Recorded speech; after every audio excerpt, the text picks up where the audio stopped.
we're going to have pavers in the driveway, but they have to make this curve first.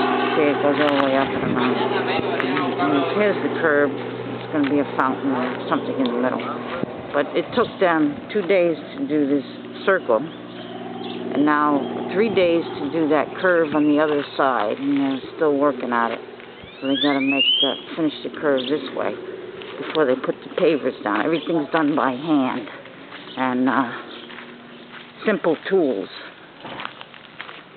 And then they work very hard, and they stay here. They live here. They make their own little kitchen. They brought stoves and pots and pans and their own food. And here's the little kitchen. And in here, I'll show you where they sleep. They live in our house, actually.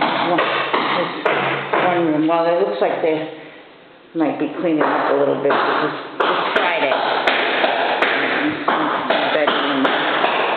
And we have to go home for the weekend, take a break.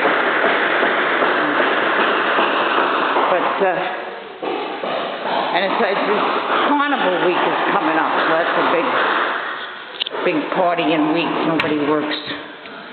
Oh, yeah, looks like they're putting their bed away. See, they sleep on the floor. I think that's Fred's room. And then in here, there's another little air mattress where they sleep, and here's some clothes laying around, and and they bring a TV and fan. There's a painter over there, and they bring everything they need. There's their little TV that they watch. I gave them a couple of chairs last night, but usually they sit on the buckets to watch the TV.